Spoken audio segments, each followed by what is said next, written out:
Going live.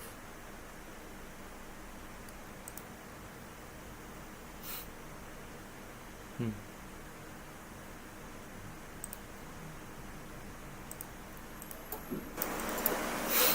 Going live.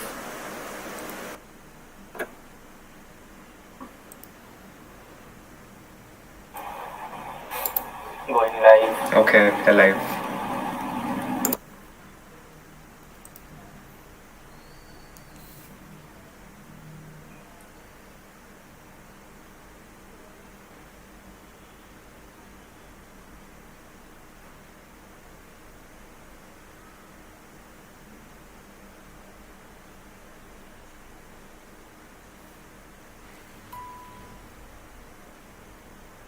Just be in full screen so that they can't see the link.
Hello.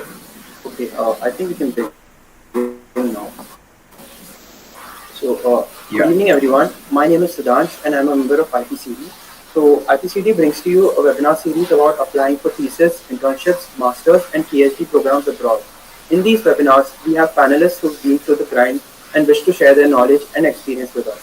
Today's webinar is for pursuing research opportunities in Singapore. Our speakers for today are Shivansh Agarwal and Ruchi Choudhary. Shivansh recently graduated from BITS in 2021 with a BE in Manufacturing Engineering.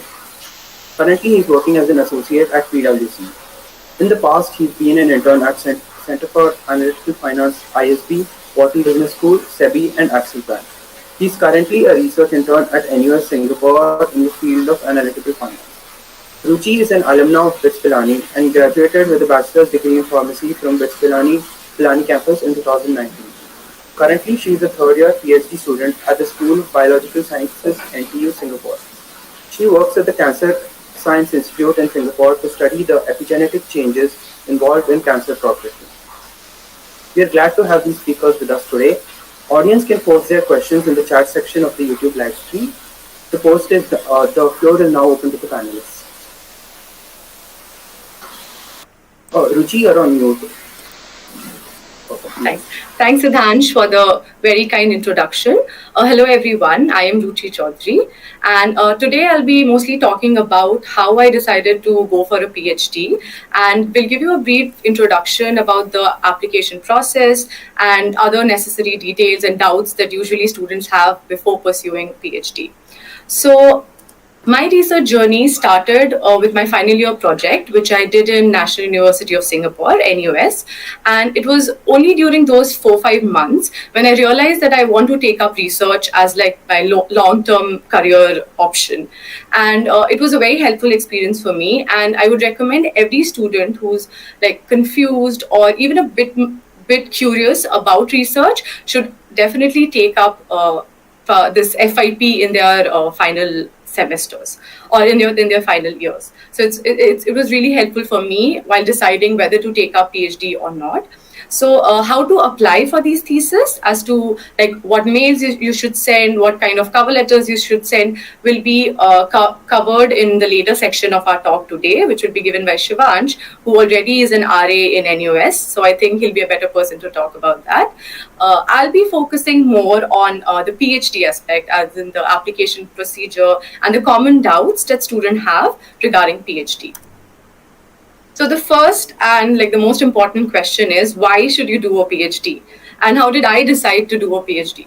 So students who want to pursue research in especially pure sciences like biological sciences or physics or chemistry. So if you want to have a career in sciences, you need to have a PhD, even like both in terms of academic research or industrial research. So in academia, it's a must. Like you need to have a PhD to become a professor, assistant professor, to get tenured and to rise in that area.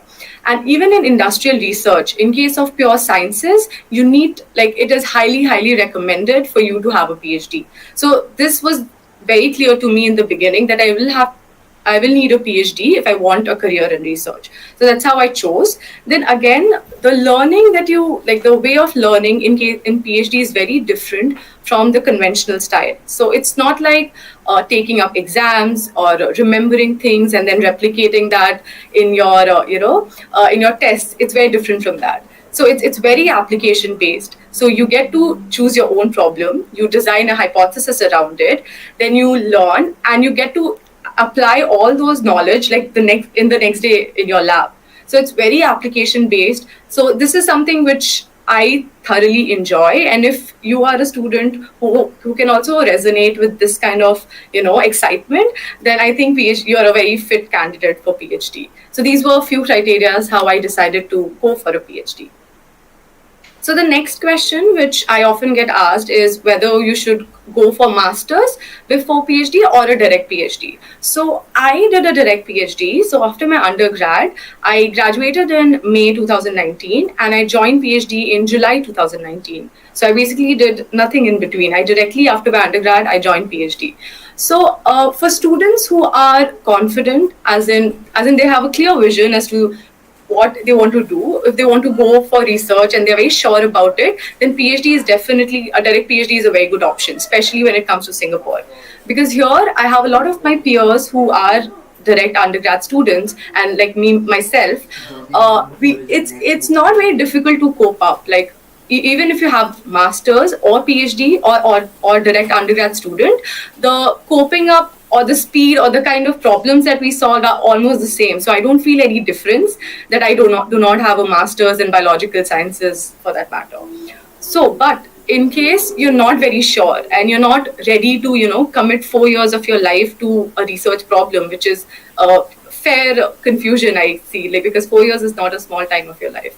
So if you're not confident about giving that much commitment right now, then masters is a better option for you, because like that you can explore the subject better, you can understand what problems are there in the field, and like brush up your basics and like build your basics better. So these are some things how you can decide whether you're better suited for a direct PhD or master student. So there's no common rule for every student. It depends on where do you see yourself and what do you want to do later in the life. So it's very subjective to every student, I feel. Okay. Then once you've decided to go for a PhD, so the application process is actually very similar to how it is for masters. So there are 5 things that you will need for admissions in Singapore. So today I'll be like obviously covering Singapore. So for NUS and NTU, it's pretty much the same. The application process is pretty much same. You'll be needing 5 things. First, GRE score, GRE or GMAT. Actually, GMAT is also, you can substitute your GRE score with GMAT score. But I'm guessing that since all of you are undergrad students, it'll be easier for you to take a GRE test and like submit those scores. So you'll need a GRE score. You'll need TOEFL or IELTS score. So it again depends. I took TOEFL, but it depends on the student, like whichever you're more comfortable in taking. So you can take either of the 2 tests. The third is your SOP, the statement of purpose. So this has to be, I would suggest you to like prepare this a couple of months before your application so that you can, get opinions from your seniors, from your other mentors, your peers. So try to like wrap up this part as soon as possible. And also, again, one common thing which I see in students is they try to get very creative with their SOP, which I'm not sure if it works, but I think that the more simple it is, all you need to tell in your SOP is that that you're a genuine student and you're like really interested in the subject, and what is the basis of that interest, as in what have you done in the past that would reflect your interest. And that is pretty much it that you have to write in your SOP. So keep it simple and try to like not, you don't have to make it very fancy, or you don't have to use very fancy poems or something like that. I've seen those SOPs also. So try to keep it very simple, I feel. Yeah. Then comes your CV. So your CV is very, very important, because like any admission process, or even if a professor, if they're interested in the student, the first thing and the most important thing that they'll check is your CV. So you should have a very well-maintained CV. You can Google up good formats. You can also use some word processors like LaTeX for creating your CV. And yeah, you can get it checked by your seniors who already have sent their CVs, get theirs for reference. Then the last thing is a letter of recommendation. This is very, very important, I feel. Okay. So you have to submit 3 letters of recommendations, but you should actually have at least 4 or 5 professors. You should at least talk to at least 4 or 5 referees, because what happens is usually these letter of LOR deadlines are very strict. So sometimes some of your professors might not be available because of like something, they might be traveling, or they just do not have good internet connection or some problem. And I personally have faced it. So in those situations, you should have some backup contacts who will be filling in place of them. So at least talk to 4 to 5 professors, out of which one should be your professor who was your thesis mentor, because he'll be the only person who can talk about your research skills or your like hands-on research skills. So one should be your thesis mentor. Others could be your SOP professors or your normal classwork professors. So have 4 to 5 professors in the loop. Okay, so this is pretty much all the things that you need for your application. The application deadline for NUS is actually quite early. I think it ends in November.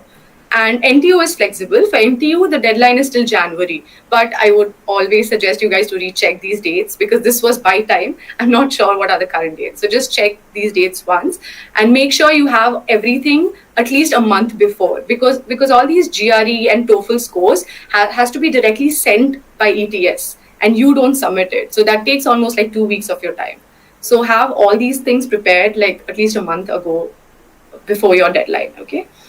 So this is the application process. Okay, so what the scholarships that you have. So the scholarship that I am under is called Research Student Scholarship (RSS), and within this scholarship we have. So this scholarship is there in both NUS and NTU, but you have to apply separately. So you'll apply for NUS RSS and you'll apply for NTU RSS. Again, if there are multiple schools, for example, my case. So I'm a biological sciences student, and I did bachelor's in pharmacy. So I had 3 schools I could apply to in NUS. One was School of Pharmacy, then Biological Sciences, and School of Medicine. So every department needs separate application forms. There's no one NUS application form that you'll submit. So every school, every department has a separate application form. So you should decide well before time which school you're interested in and and you can submit multiple applications, that's not a problem. But then each application will cost you like equally. There's no substitute sort of. So yeah, so you should decide this well before time as to what colleges and departments you're planning to apply to. Then in RSS, then there's another scholarship called NGS. This is there for NUS. This is highly competitive scholarship. Usually very few international students get it. Usually Singaporeans get it. But it's not impossible. So if you're confident that you have a very good CV, you have very good research experience and maybe publications at an undergrad level, then you should definitely go for this scholarship because it's high paying, you have better perks, and yeah, it's a better scholarship. Then there's another scholarship called SMART. Okay, so this scholarship is, I am actually not very sure if they'll have it next year because till this year they had it. So it's a collaborative scholarship between MIT and NUS. Again, highly competitive, very difficult to get. But if you're confident and if you think you have a good CV, you should definitely apply for this as well. So these were NUS scholarships. There's one more scholarship for NTU, which is called Presidential Scholarship. This is also a little difficult scholarship to get. The most common and like least competitive out of these was the RSS because they take up about like 10 to 15 students every year in every department, which is quite a lot for PhD numbers, I would say. So yeah, this is all about scholarships. So if you want to know more about it, you can obviously always Google, you can reach out to me, you can ask me later in the Q&A section. But this is briefly all the scholarships that you have in NTU for your PhD education. Then how the PhD program works here is basically all these scholarships you'll be given for 4 years. So if you get your scholarship in August 2022, you'll be expected to submit your thesis by August 26. Okay, and your scholarship stops after that. So even if you haven't finished your thesis, so the next semester you have to finance yourself, your fees and everything you have to finance yourself. But usually if you're usually people get through, people finish in 4 years. I know many students, my seniors, my batchmates, not my batchmates of course, my seniors who have finished on time. So it's not very difficult, but yeah, that is something you have to keep in mind to finish up in 4 years since your date of joining. So this is pretty much how the program is. It's a 4-year program, so 4-year PhD program that you have to finish. There's one more method, as people opt for direct mailing to professors. That is also something that works. You can directly mail professors, but the problem is it is very rare. So if you'll be mailing to 100 professors, you might get response from 10, and maybe one will agree, and that's no surety. So it's very rare. But you can still opt, while you're waiting for your results, or while you're waiting for other application processes, you can always apply. You can directly mail to your professors. But again, another problem with this is once you have contacted a professor directly and your application was submitted, accepted by the professor, you do not get to change your lab once you enter the school, once you enter the program. Whereas when you get a RSS scholarship or any other scholarship that I just mentioned, you get to choose any lab. So once you enter the college, you get the scholarship, then you have the freedom to choose any lab, and you get about 2 months of time to pick your lab. So with this, I feel is very helpful for especially undergrad students, because when you graduate, we do not have enough information as to how to choose a lab, what what kind of research area you're interested in, what kind of a PI you should choose. So you need that 2 months of time to understand labs and meet with professors, meet with lab members to decide your lab. So I think this is very advantageous in case of the scholarships that I mentioned earlier. So this is the advantage over direct mailing, but you can always go for direct mailing if that works for you. So once you have gotten into a PhD program, the next thing or the biggest question is how to choose a lab and a supervisor for yourself. So this is also actually very subjective. So every student have their own priorities. Okay, so there are few parameters that you can check. There are few criteria that you can look for, but there's no hard fast rule. Okay, so I can mention few. So the first one is you should always check what the professor is, like how old or young the professor is in the area, as in if he's an assistant professor, associate professor, or a well-established professor.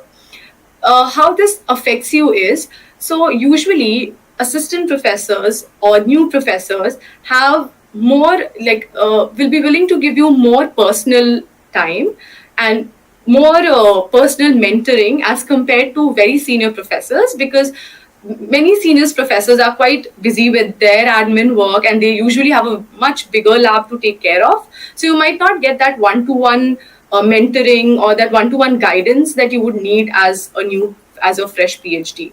But again, it's subjective. If you're okay with it, if you don't need that kind of guidance and you think you work independently better, then you might not, this might not be a very big thing for you. Also, again, bigger professors have better networks, their labs are better funded, so that's another advantage of taking a bigger an elder or more established professor as compared to a young professor. So it's something that you have to decide for yourself, that what is more important for you at this point.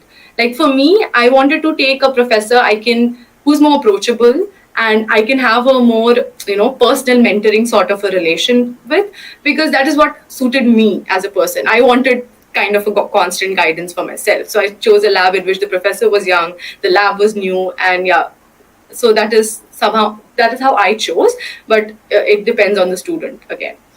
Then another thing that you should always check about the lab is how the lab is working. So how you can check this is you should go to the website and see how often the lab publishes.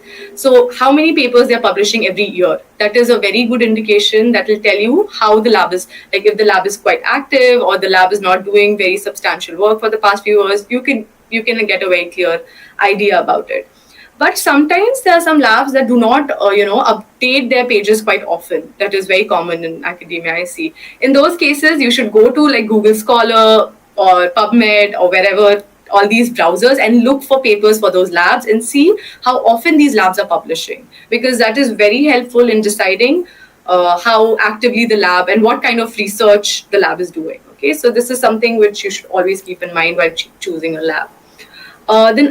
Other thing is obviously the research problem. What kind of research are they doing? If the research problem, if you don't find it exciting, you can't do it for 4 years. You have to, this is very basic, that you have to enjoy it. You should find the problem exciting enough so that you're willing to think about it, work on it for next 4 years of your life.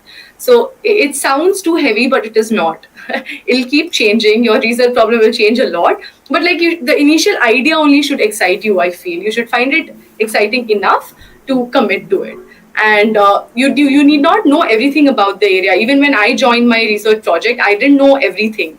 And I had to do a lot of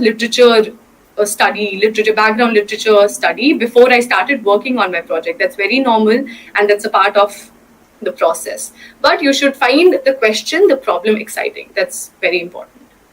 Then the other thing also very important is you should also check what kind of methods the lab is using. So for example, every lab has some expertise, some techniques that they have expertise over.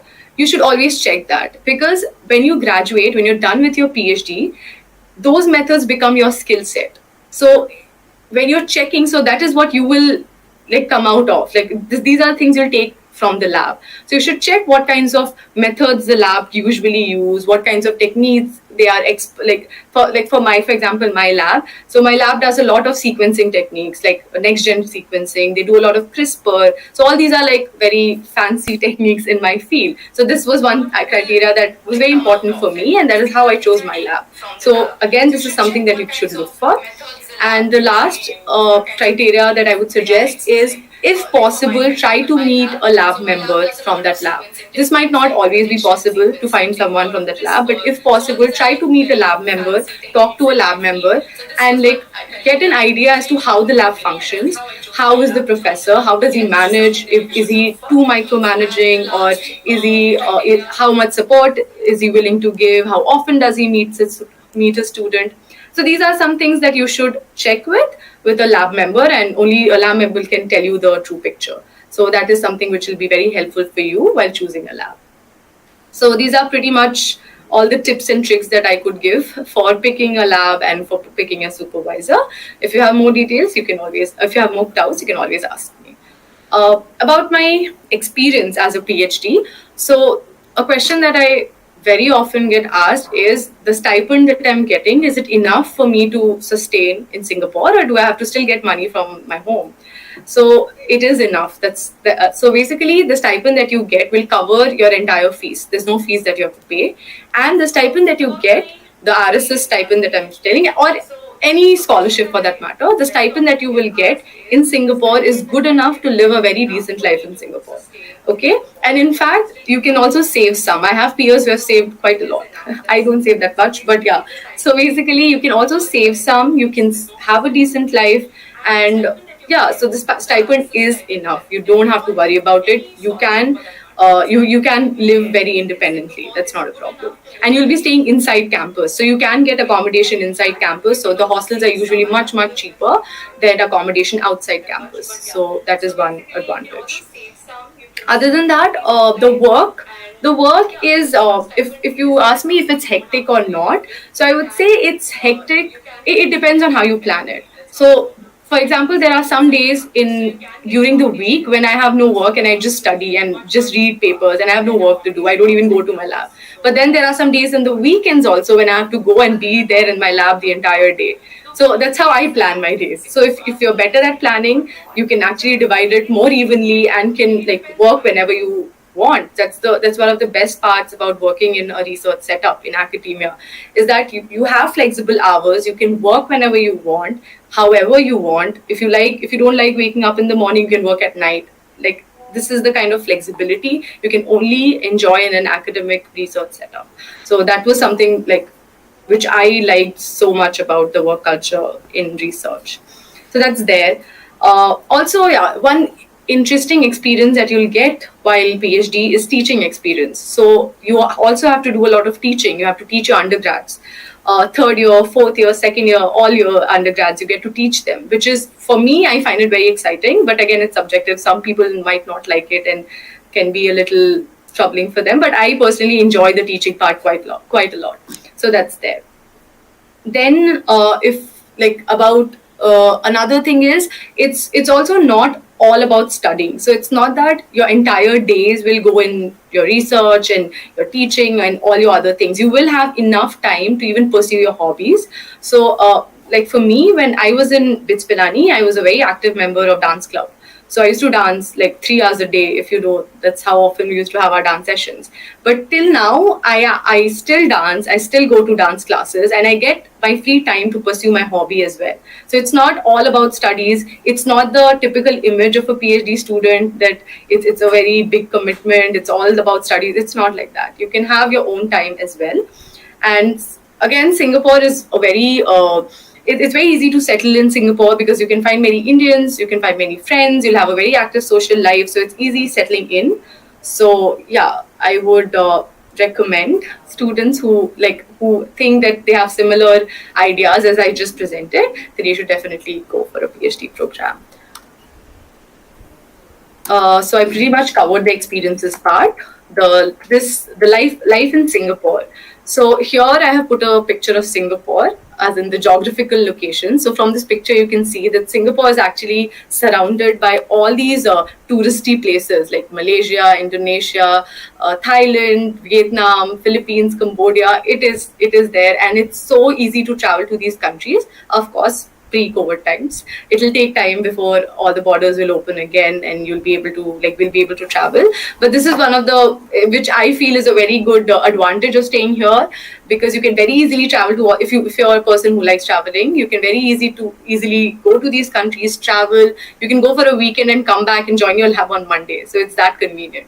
So that was one of the very big advantages which I felt of about living in Singapore, that you can actually travel to these places and without a lot of hassle. So this is it. And generally, life in Singapore is easy. It's very easy, very safe. Food, if food is something that you're concerned with, it's not a big issue here because you have so much option. You have good Indian option. You have all these options. So it shouldn't be a problem. And yeah, it's quite safe and a good place to live in. So this is pretty much it that I wanted to talk to you about. So if you guys have any doubts, you can ask me later in the Q&A section. If there's something you thought I missed out, you can always ask me in the Q&A section. And also feel free to contact me on my email ID, which is there on the screen right now. Thank you.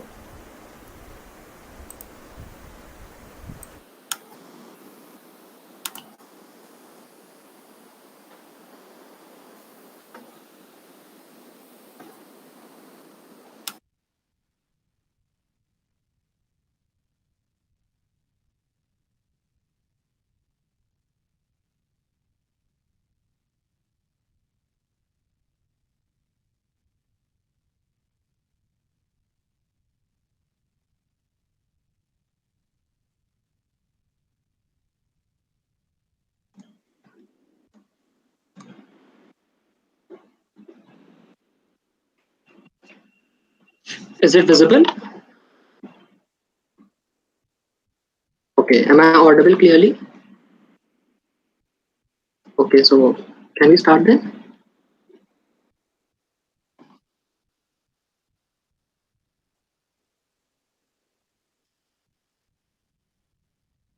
Mm, Yep. Near the share button, top right. Okay, Top fine, right. fine, fine. Yeah. Near the share button, the present button. Oh, sorry. My bad. Okay. So can we start then? Yeah, you can start. Okay. So hello everyone. I'm a BITS Pilani 2021 graduate, and I hope you guys are doing well. And I'm actually jealous of all of you because you guys do have a chance of going to the campus. The last 1.5 years of my college life has been wasted sitting here doing the work from home internships and works. So yes, I'm actually jealous of all of you. So before starting with that, so I will be covering more about the research internship side, and my presentation will be focusing more on the side how can the people with a CGP in the range of 5, 7, 7.5 who wish to go for a master's or for a PhD, but simply because of a lower CGPA, they are actually very that the lower CGPA becomes an obstacle for them to even apply for such internships. It's I just want to break this taboo. First of all, please don't think that there is a substitute for CGPA. Obviously, even if in your first year you did not land up with a very good CGPA, just like my case, so please for the next 3 years work very hard for it. Try to maximize your CG as much as possible, right? But even if you have a CGPA in a 6 or 7, 7.5, it's about a good cold email, good research, that you can actually land up with a good research intern, whether it's in India or in foreign. So let's start with the procedure. So first of all, I would like to talk about how exactly the tips to build a research profile. So one of the common questions that I get on LinkedIn from majority of the people is like, Shivansh, can you please tell us how can we line up at an internship at Wharton or any of the Ivy Leagues? So guys, this is for second and the third years. That's my suggestion. So please don't jump towards that. You will just with some few cold emails without any prior work experience, you would be able to get an internship. I'm saying this very bluntly. You would be able to get an internship in the Ivy Leagues. Focus on the good Indian institutes as well, like IIMs, ISI, IISc Bangalore. I myself did my first research internship was at ISB. So try to build the first try to build your first research internship at India, and then try to target foreign universities. Right. Now next I will talk about the SOPs and the LOPs part. So because this is something which is very important. I know this. Each one of us does it with the sake of a grade. Yes, we get for a 3 units course, we get a straight A. Correct. Even I did it for the same purpose initially. But now I would like to delve deeper into this. So while you are working with your SOPs or LOPs, try first of all try exploring your interest, and once you have explored your interest, try diving your swaps and lobs into that direction while talking to the professor, like how can you add some changes or make some tweaks, modifications, so that it's towards your interest, right? So one of the major important things that I wanted to mention is, when you do these swaps, try aiming if you can get a journal or a conference publication with a professor of which Pilani, right? When you get at a corporate level, like you are working for you are there in a job, then it gets very difficult for you to get a publication, because there are a lot of hierarchies and terms and conditions attached for every corporate, and it's very difficult for you to get a publication then. So it's better, the BITS Pilani professors are are a esteemed faculty, so it's a good thing that you work with them and get the second or the third authorship there itself. And the professors are actually willing to publish papers. This is something I can say with a sure shot, that they are actually willing to publish papers. You just need to give your part well. So try publishing a paper either in a journal or in a conference. Both of them works, right? Publishing and paper at an undergraduate level itself speaks a lot for itself, right? So now, coming to the fifth point, here I would like to talk about, like, for a student like in mechanical or manufacturing or pharmacy who has an interest towards the analytics side or towards the data science or the CSE side, how these students are going to pursue their SOPs and LOBs, because for them getting a SOP or a LOB in the field of computer science or data science would be very difficult, right? So in this case, this is what I also did. You need to build a relationship with the professors of the CSE faculty or the analytics or the data science faculty. Try reaching out to them through mail or LinkedIn. Show them that you have actually read through their work and you are interested in this field. You are a student of their own college, and they would be very willing to help you. Uh, just help them on the research projects, and unofficially you will be working in the papers. So I accept that you won't be getting any credits for this, but it's an extra amount of effort, but it will pay off. So do try pursuing at least 2 to 3 SOPs and LOBs during your second and the third year. That will actually add a wholesome amount of project section to your resume. So this is for the last point, please. This is for the first and the second years. I did not know it till my very third year. So there are a lot of volunteering programs going on in India, like the Winter School of IIM Ahmedabad, the H-Fair organized by Harvard, and this Harvard US India initiative. So this is more for the first and the second year, right? In your winters or in the month of summers, just try participating in this volunteering program, because you get to coordinate with you get in touch with a lot of people, the professors out there. So it might be helpful when you apply for some research programs, especially this Winter School of IIM Ahmedabad, which is actually good, right? So now, like, I will start with the application process. So first of all, we all know about the official tie-ups, like all these leading universities. They have their own research labs dedicated towards a domain of either it's corporate finance or analytical finance or AIML. And BITS, being such an institute of eminence, has a plethora of tie-ups with such labs and professors. So, if you want to apply in any of these universities through an official process, a lot of wholesome of documents are required: personal details, educational background, CV, SOP, and LOR. So you might be getting a question like, these are the kinds of official tie-ups are for students with a range of 8, 9 plus CGPA. Yes, I accept that. It's for generally it's reserved for those students. Khurana scholarship, DARD, MITEX, all these scholarships are more reserved towards the 8 plus CG students. So now let's come to the main part. How we ask the Gen Bitsian with the CGPA in the range of 6, 7.5, 8, how can they proceed? For them, what is the procedure to go about through the cold mail, right? So first of all, you need to start strong. First, just get an idea into it that you are actually going to do some research work, and it will, and it's not like a corporate job where you can relax. For a research work, you would have to work if you are going for a 2 or a 3 month intern, right? So I will be discussing this in detail. So these are some of the bullet points. Just have a look over them. before sending the mail, this is something what I always did. Before connecting with the professor over LinkedIn, right? Be brief about your qualifications, experience, and interest. I will explain them in detail. Just have a look over that, right? Don't reveal everything. Everything here is means your projects, your publications, your internships. Please don't write them in detail. The reader should be forced to your as Ruchi mentioned, your mail, your SOP should be very concise, that the reader is compelled to open your resume, right? Link your CV, your resume through the drive link. Not attach it, please. Okay, go through the work of the professor and use it to describe your motivation towards the application. Follow up within a week or two. You can drop him a LinkedIn message. I'll discuss each of the points in detail now. So now coming to the cold mailing part, documentation. So this is what I did during my time. So I always maintained an Excel with me. The first column was the name of the professor. The second column was the university they are a part of. And I had three columns associated with it: red, green, and yellow.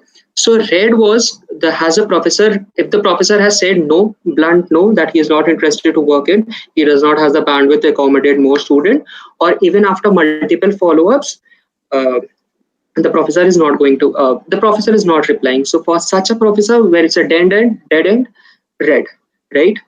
Third, next call, fourth column, green. There are some cases when the professor might reply to you saying that currently he's not having the bandwidth to accommodate more students, but he might help you with a referral, or he can say that we can connect after 2 to 3 more months. So there is a slight possibility that you might get a reply from this professor, or you might get a chance to work under him. So for such a professor, keep it green. And yellow is regarding the follow-up status, like has the professor replied to your follow-up or not, or have you sent the follow-up or not, because that's very important. I can say this with a 90% surety that majority of the professors, you need to send a follow-up. Now the application process. Coming to the first point of follow-ups.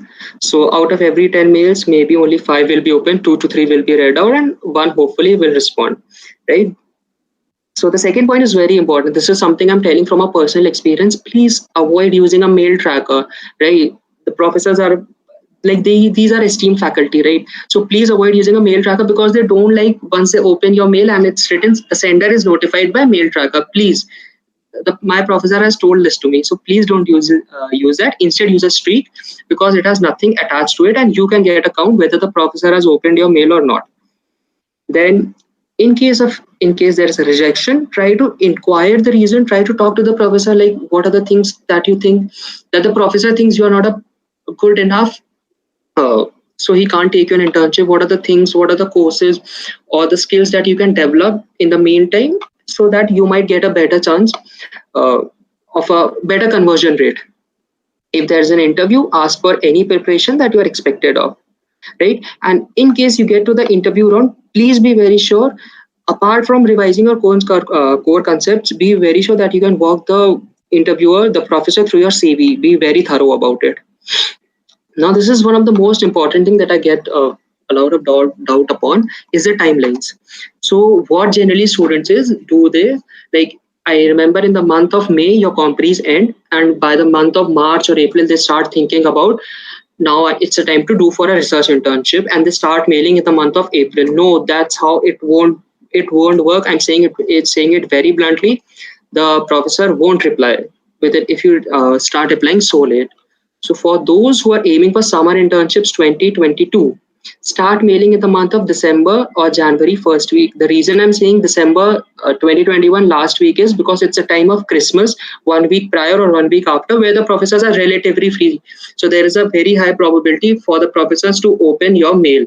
That's the reason I'm asking you to start mailing from the month of December itself, last week. And for winter internship, the best week to start mailing is not in the month of August, because the professors are just like the Bitzian professors, they are busy with their scheduling classes, just settling in with the class. It's the good time is to start in the first week of September or second week. Also, though I have not mentioned it in the slide, If the professor is a part of lab, so try reaching out to the research assistants or the research associate or the PhDs who are already a part of lab, because there is a very high probability that if the professor does not reply, these PhDs can actually reply you.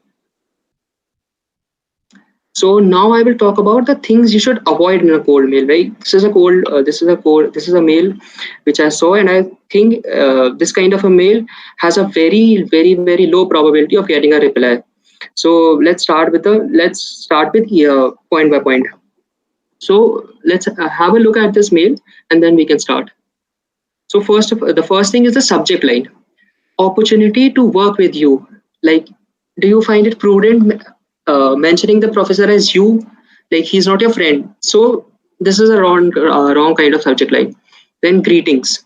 Greetings what? You haven't even mentioned the name of the professor once and given him the due respect. He's a professor. He might be a MS PhD. Give him the due importance, right? So greetings. There should be a proper salutation, professor name. And just have a look at the first paragraph. Having excellent experience in economics, financial markets, blah blah blah blah blah. Right? Just in the first paragraph, you haven't introduced yourself. You haven't even mentioned your name. Like, this is the first thing that you're told at the age of 3 or 4, right? You aren't being told your name, and then you have said that I'm a student of BITS Pilani, whatever campus, right? So a foreign professor, BITS is an institute of eminence. It's a very revered institute, but so this is a thing that you should mention in your cold email, that BITS is one of the leading institutes in India, an institute of eminence counted among the top 10 institutes of our country. So this is something you should mention along with your name. Please mention your name, right? Then the points of mentioning that being a straightforward, ambitious student, strong communication, to these interpersonal skills, soft skills are not required. This is something the professor will automatically gauge if he wants to work with you. And during an interview, please avoid mentioning all these flattery stuff, right?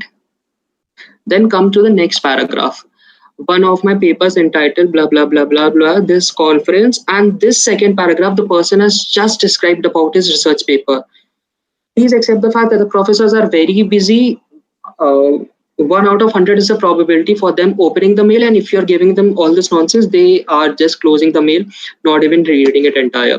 So please, you don't need to mention all these one paragraph about one research paper. Nobody's going to read it. I can say this with a full surety, right? Now let's come to the third one. Having completed courses on applied econometrics, macroeconomics, blah blah blah.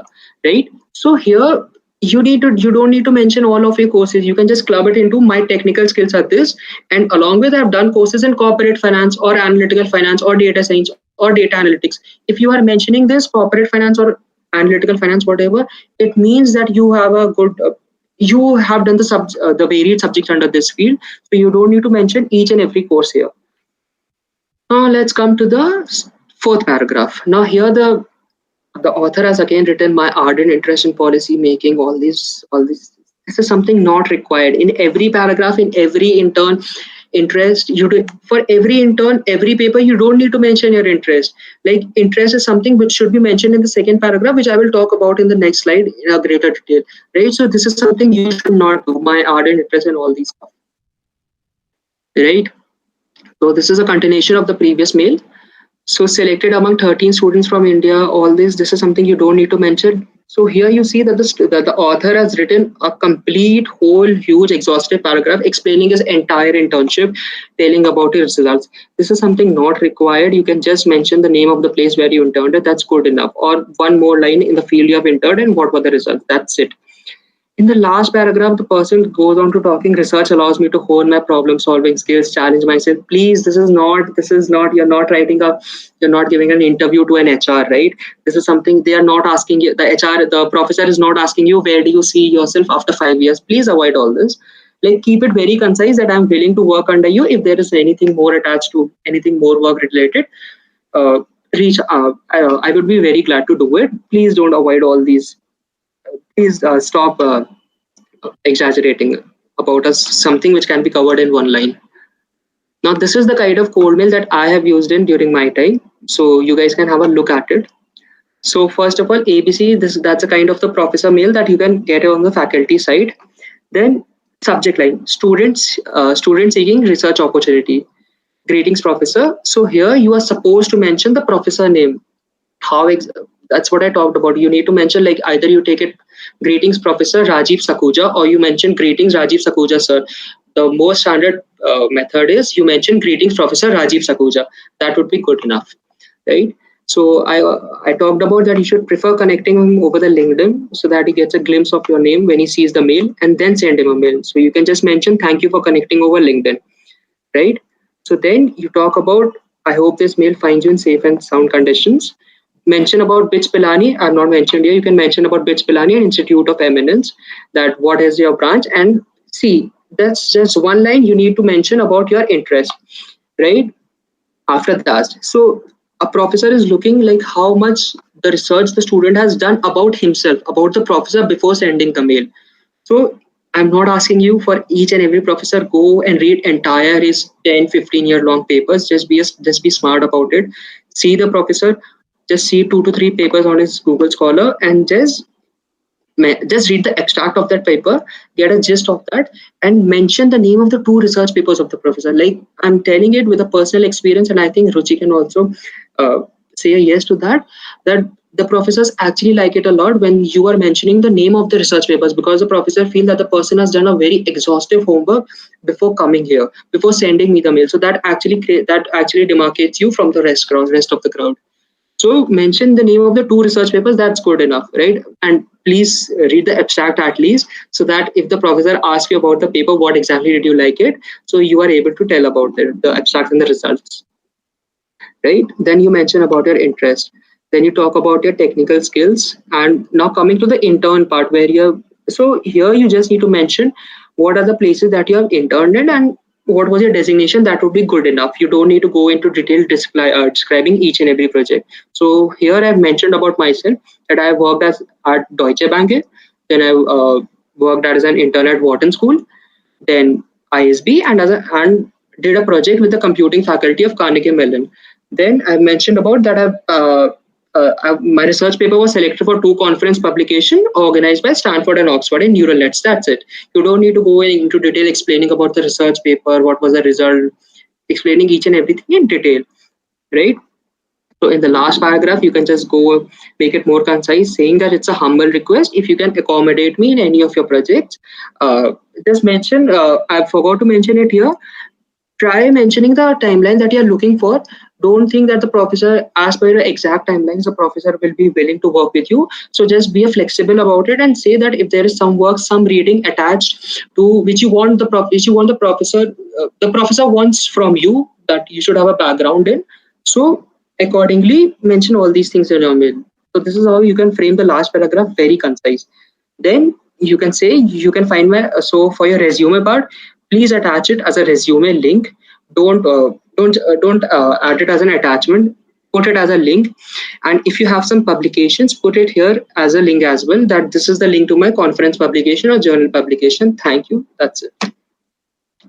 So that's it from my side. So because this presentation is targeting more for the students who are in the lower range of CGP, and they feel it's very difficult for them to get a research internship, so simply because in the first year they were not able to cope up. It's okay. You all make mistakes. I made a mistake in my first year. I did not want to study. Okay, I got into a good college. I thought they're like, it's good enough. Let's not study anymore. Right. So this is the thing. Please, if you are done with it, okay, it's okay. No problem. Start studying from your second year. Second year is not that good. Start from the third year. But eventually you have to start, and you will land up. So that's what I keep repeating it to myself, that difficult roads often lead to beautiful destinations. Right? And just be honest to yourself. Like, that itself opens all the door. Like, be consistent, hard work, willpower, and perseverance. That is something which will actually pay off. And just don't have a lot of self-doubt. Be confident about yourself. So if you have any doubts, feel free to reach out to me at my below mentioned mail. That's it from my side. Siddhant, you can take it on from here. Okay. That was a very motivating and insightful session. Now let's move on to the Q&A section. So I'll read out the questions, and you can answer it. You can divide it as you like. So the first question is by Khushi. Does summer exchange program in NUS substitute for PS1 at BITS? In which have an idea? year? Sorry, in which year? As in which year summer exchange? I think she means right after the second year, because that's Uh, when the PS. No. For PS1, you only have to like opt like the conventional PS1 thing. You cannot substitute PS1 with anything. PS2 can be, but not PS1. Yeah. Would you like to add anything, Shivansh? No, nothing to this. Not Okay, then. specifically. And yes, not specifically to the NUS part, but what I would like to add it to the PS1 is like, please, I realize that that maybe some majority of the people might not be getting very good PS stations.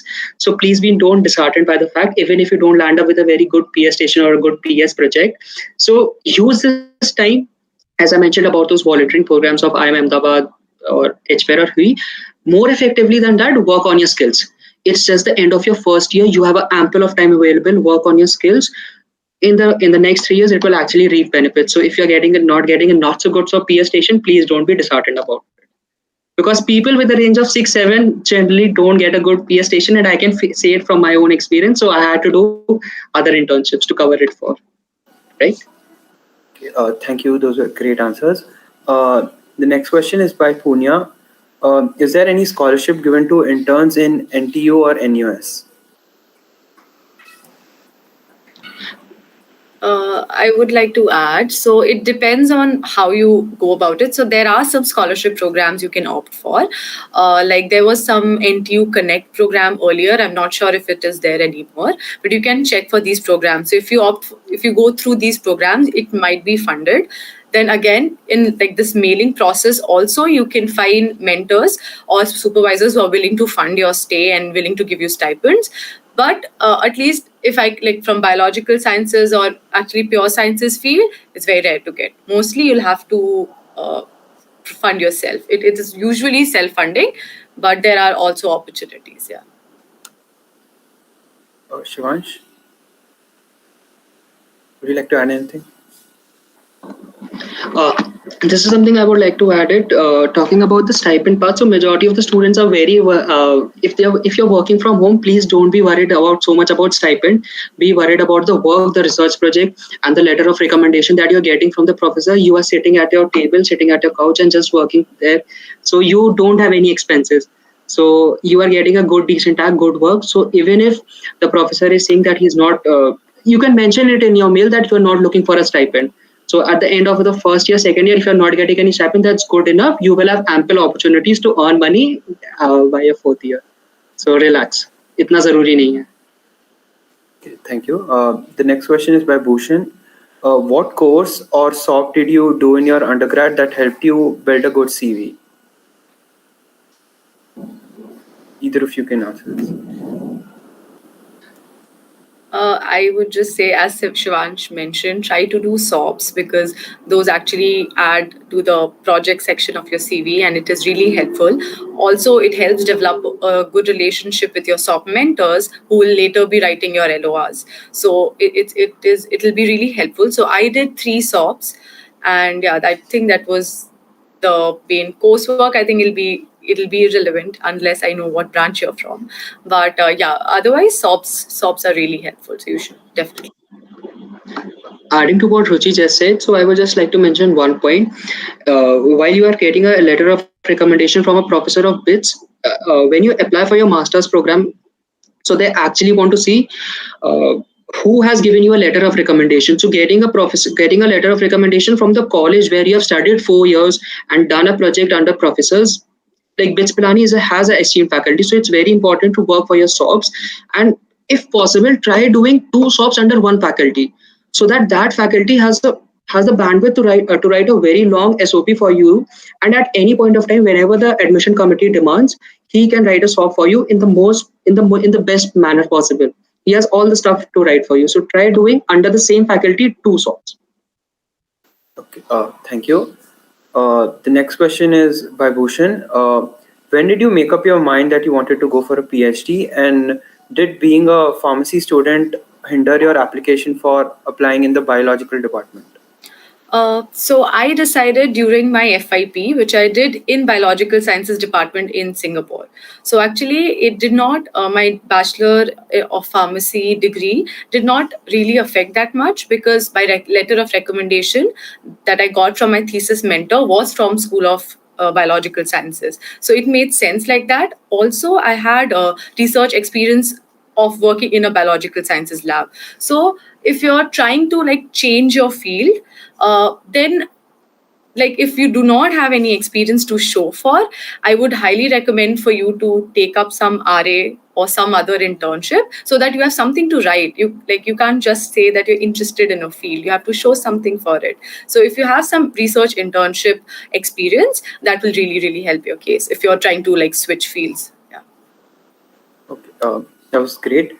The next question is by Rishit. What kind of jobs in the industry can you get after a PhD? You can get so this question, when you're doing PhD, your primary this is like kind of a philosophical answer that I would give now. So if you're doing PhD for future job perspectives, I would say that is not a very good approach for opting for a PhD. As in, it shouldn't be about what jobs you'll be getting later. Rather, it should be more about the whole idea of doing research, of liking the subject, of solving problems that you should focus more on. Then coming to your points, you get, so like for my field, we get like in biological sciences, I can get opportunities in all the pharma companies as a scientist in their R&D labs, and I'm pretty sure for other sciences also it's similarly. You get scientist roles in R&D labs, which are also very fun. But I would suggest you to not focus on the placements or job opportunities, rather focus on what the experience is going to be, what you're going to learn, and whether this kind of a setup is what makes you happy and if this is what you really want. So like even during your FIP, more than like what you'll be all your recommendation or CV, more than all of that, focus on, are you enjoying this? Because this is going to be like maybe next 4 or maybe your rest of your life. So are you enjoying this? This is the most important question that you have to like answer, or you have to figure out while doing your thesis. So yeah, I hope that helped. Yeah, that was a great answer. The next question is again by Bhushan. Any tips for preparing for GRE or TOEFL? GRE, so TOEFL is actually very simple. And very honestly speaking, not like it's very simple. You actually just, they give you a sample paper along with it when you register. It's for free. So just go through that paper so that you know what you're like, what will be there in on the test date. You should be familiar with it. What is reading section, writing section, speaking section, just it. It's no additional preparation required. GRE is a little tricky. You will have to put in effort. So for me, I actually, after I did it during my after my I think 3-2 after my 3-2 the summer vacation before going to my thesis, I actually dedicated like a month entirely for GRE preparation. So you're usually at your home. You don't have to do a lot of problem solving.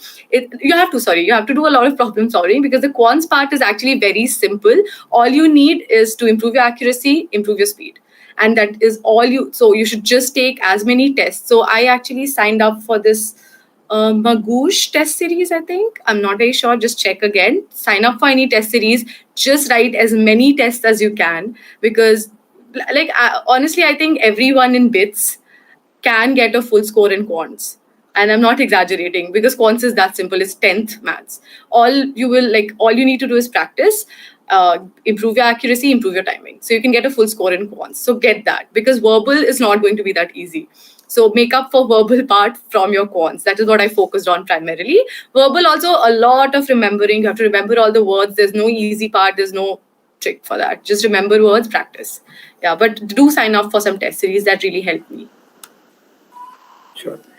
Thank you. The next question is by Anurag for Shivansh. How do we get a research internship? As in, how do we contact the profs for the same? And how to get accepted with different backgrounds like yourself from manufacturing engineering? So which one should I start with? I think there are 3 questions to it. Yeah. 3 branches to it. So tell me the first branch. The first one is, how do we get a research internship? Like, I think I mentioned this in the slide. Answered, yeah. That was a whole slide about. So I think this is a continuation. Like, how do we get accepted from different backgrounds, like in an unrelated field? He means Okay, for a okay, research internship. okay. So as I talked it about in my previous slide as well. See, I come from a manufacturing background, or you come from a pharmacy or the chemical, and you have an inclination towards the data science or the data analytics or the AI/ML. Please don't be, please don't your don't be of the mindset that simply because of this branch, when the professor sees my CV, oh, manufacturing honors BE, he is immediately going to strike off your name. No, this is not going to happen. This is not. This is definitely not the case. If you want to make some make up for this, as I told you, if you are not able to get a good professor, officially get a SOP or a LOP under a CSE, CSE electrical or a data science faculty at BITS, try contacting these professors, and unofficially, if you can help them with their research work, that itself is a good enough, that itself counts, because you can just you can write it as a project, you won't be receiving credits for it, the 3 units, but still you have done a project and you can mention it in your CV, that's good enough for it.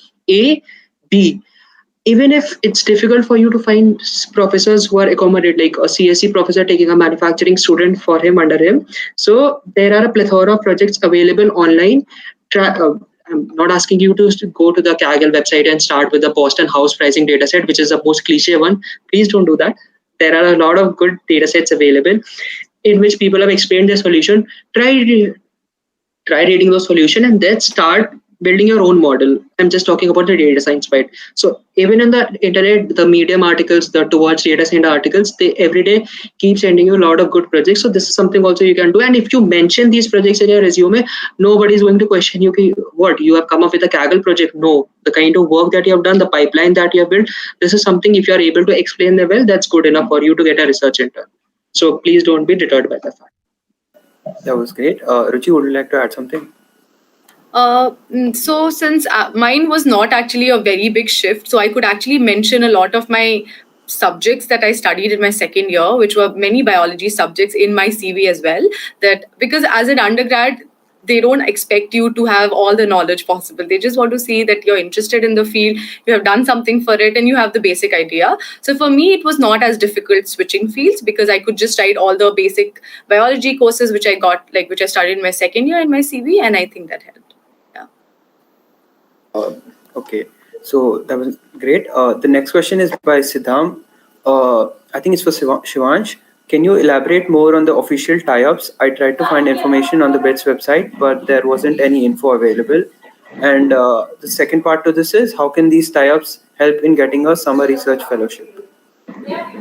Okay, so before talking about the official types, I already said that official types is something which is more towards the high CG people, 8, 9 plus, and I'm not one of those guys, right? So talking about the official types, I don't have much idea about it, but yes, there are the kind of plethora of scholarships like the Khurana scholarship, the DART, MITEC scholarships available. First of all, you need to talk to your senate about this, because he has an idea about which are the universities which have a tie-ups with BITS. And B, majority people don't know about this. If you go to your bulletin, maybe in the last few pages, there are a lot of universities like Cornell, Cambridge, MIT, with which BITS actually has a tie-up, right? It's I think it's stupid from our side that we are not using the resources that are actually available for us. So please go to your bulletin. There are a list of universities available where you can actually where the BITS has a tie-up with it, and then either you can contact the Senate or the IPCD or a professor from BITS only to put a word for you. That would be good enough. Columbia Columbia organizes a research and summer internship program every year in the field of data science and analytics, right, and economics. So if you start applying for those internships in the month of January, and if an economics professor or a CSE faculty writes even a small LOR for you, that would be good enough for you to get that internship, and it's prestigious Columbia. I think that answers the question. The next question is by Sahiti. It's for Ruchi. Given our outline labs so far, should I give up hope for an off-campus thesis in NUS or elsewhere? I have formal projects and a perspective article in a review by a journal. I'm in Pharma 3-1. Hi, Sahiti. So I think no, you shouldn't. You have good records. You have done so many SOPs, and you also have a paper, right? She just mentioned. What was the last line? I have formal projects and a perspective article in review by a Perspective journal. article. Okay, so which is good enough for an undergrad. And honestly, the lab experiences was not something like which I even wrote in my CV. But of course, it's helpful, but that was not something I even mentioned. So as long as you're doing the courses which you have to, like which are part of your curriculum, and as long as you're doing SOPs, because what SOPs help you do is understand what your field is doing, what are the questions that your field is trying to solve. So that is the biggest help that you get from SOPs, because right now as students we study about things which are already established, everyone knows, and you're just reading published literature. But when you do SOPs, you figure out, okay, these are the problems in the field which people are trying to solve, which gives you a bigger perspective. So if you have done SOPs, it is good enough. Just mention it in your CV, and you should not lose hope. I think you have a good chance of getting a good internship. But just you have to be like really patient while mailing professors, because that really requires a lot of patience. You might have to like mail hundreds of them before you get a acceptance. Yeah. Okay, yeah, that was great. The next question is by Anurag for Shivansh. Is it possible to get selected for a research internship if you don't have relevant publications in the field? Yes, it's definitely possible. It's the case with me. Before having I got into before my ISB and the water internships, I had no publications. Whatever the three publications that came, they came, I think, in 4.1 and 4.2. So yes, publication is important, but it's important when you're going for a master's or your PhD. But don't be deterred by the fact that simply because you're not having a publication, so let's not research internship something not in my domain. So please don't be deterred by that fact. Publication is a way long thing which you generally get in your third, fourth year or after your graduation. But yes, this is something I would like to mention it to all the students again. Please try to get a publication with the professor of a BITS, because it will be very easy for you to get a publication. Now when I'm working at my job, then I have to pass, like I have a paper in under review. So even before it gets published, I have to go through all the terms and conditions of my company, whether I'm not stealing the data from them. So that becomes very difficult to put my credentials. Now I'm in a conjecture whether I should put Shivansh Agarwal BITS Pilani or Shivansh Agarwal PwC. So this is something all the companies and the college will debate. So it's very easy. In your 4 years, you get a publication, and with the name of the professor of BITS, it would be very easy to get a publication, either conference or journal. Please don't think that conference publications are not good. Get a good conference publication. They are directed to the Springer one. That's good enough here. Yeah, that was a very nice answer. The next question is by Yuvraj. According to you, is doing RA-ship in BITS worth it? And does it help in MS admissions in the future? And please mention the funding situation for these RA-ships in BITS. I think he's asking about the TA ship, not exactly the RA ship, because in your own college, I don't think that in your college, why will you do an RA ship, right? I think he's talking about the TA ship. And yes, if he means about the TA ship, the teaching assistantship, if you're going for a master's or a PhD, and if you're a TA working closely with a professor, yes, that's a very good thing. It will actually aid in your master's application, because see, and also to this fact, the good thing about is, like, you take a faculty X, you have done 2 SOPs under him or 1 SOP under him, done a course under him, and then you have actually worked under him as a TA, right? So he can write a 2-page LOR for you talking about your qualitative skills, your soft skills, how exactly a person you are. So this can be one of your strongest LOR out of all the 3 LORs that you're going to submit. So yes, doing a TA-ship is important, and you need to be very foresighted about this. Like, see, I want to pursue a master's in finance. So there is a course called, like, this, for example, Fundafin. So if I want to become a TA-ship of Fundafin, then I need to get a minimum grade of A minus.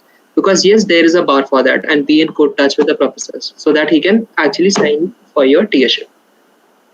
Okay, that was very detailed. And the next question is again for Shivansh by Arnav. How important is experience in internships? If someone just has SOPs in a field they're interested in, then how should they go about applying?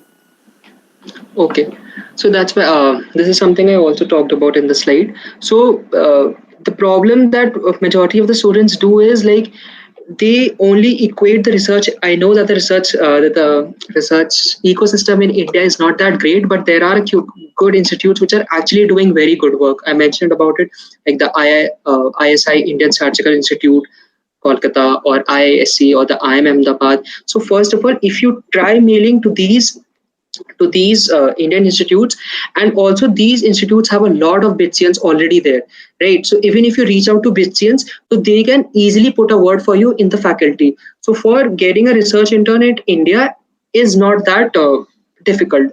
If you have done 2 to 3 projects and you are actually willing, you have put a concise mail, what are your expectations, not looking for a very hefty stipend, which I've been mentioning every time. So there is a high probability that these Bitsians can actually put a word for you. IISc is flooded with Bitsians. They have a labs in all the fields available, and every lab has 1 to 2 Bitsians available there. So you make use of that. Make use of the point that the Bitsian who is working as an RA or as a PhD in as a project assistant in ISC, he can reach out to him. He will help you to put a directly word with the professor. You don't need to go for follow-ups or a very tedious professor, very sorted. So for this, you don't need a work experience. 2 to 3 good projects would be good enough. And also regarding the previous question by Arnav, by Yuvraj, he meant RA shifts after bits. Like, how do RA shifts after bits help you in your MS admissions? Okay, since I've not started my MS application, so I won't be able to much comment about it. But yes, it's very tedious. Like along with the job, handling your research internship, yes, it's difficult. But just keep it in mind that it will actually reap you benefits, which you can mention about in your SOP. So you need to take a permission from your company. So generally, the companies have no problems till the time you're not stealing their data. So, along with your job on the weekends, you can work with your research site. Ruchi, you would like to add more to this?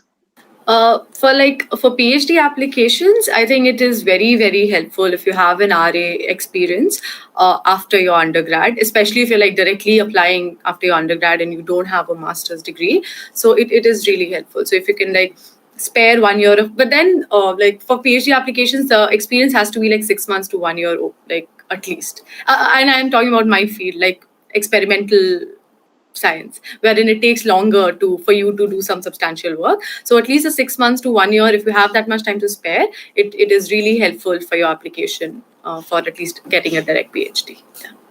Also, do you have any information regarding funding for RA shifts after bits? Actually, you will. So in Singapore, if you do RA, you will definitely get funded. You will not. RA is actually an employment, like even visa requirement says that you need to be funded, that your employer has to pay you money. So it will not be for free. You will get funded. Again, enough money to sustain. You don't have to, like you can independently live here and work for like a year. And then when you have enough, like maybe a publication or enough experience, your chances of getting a PhD after that becomes like twice higher. So it's very helpful if you can get it. Okay, that was nice. The next question is by Preeti for Ruchi. Is it possible to get into a PhD without any publications, and do apogee projects help in the application process? It is possible. I did not have a publication before my PhD, so it is definitely possible. I got through. So you don't need, of course, it helps your case, but it is not a compulsion. Okay, you can apply without without a publication. That's normal. About apogee projects, I think that'll really help your case. You can actually put that in your CV, because as undergrads, we rarely have we have very few things to mention as research experience for us. We still get industrial experience because of PS1. At least we can write about it. Even if you don't learn much, you can always write about it. You can mention 2 months of it. But when it comes to like hands-on experience about research, we have very little to show for as undergrads. So anything that is related, that shows your interest in research, that shows your past experience in research is and will help you with the PhD application. Do mention it. Thank you. Adding to this, what Ruchi said, so Preeti had asked about the research paper publications in Apogee or the project. So this is something I would like to mention. Apogee has has many, during the Apogee time, the Department of Paper Evaluation, PEP, organizes a lot of conferences within the Apogee time, where it's very easy to get a publication with Springer and get the best paper award, right? So if you are thinking that getting a best paper award at an international conference, yes, that's very difficult. So even if you get a best paper award in these, I won't demean them, but in the departments of PEP or in these Apogee Fest, yeah, that's good enough for you to write it in your resume. So you should aim that. People are generally not aware of this, but yes, you should actually submit your papers for these. Okay. So, in case you have any further questions, you can reach out to the speakers directly or IPCD. And it was a really great session. Thank you for taking out the time, Shivansh and Ruchi. And hope you have a great weekend. Thanks for inviting us. Thank you so much. Thank you. Sure. Bye. Good luck. Bye. Feel free to contact us. Yeah, sure. We have mentioned our mails. Drop a LinkedIn message, just as I drop a LinkedIn message to my professors. You can feel free to drop it to your alumni. Just stay connected. No issues. All the best. Good luck. Bye-bye. Bye. And hope you have a great weekend. Yeah, that too. Bye-bye.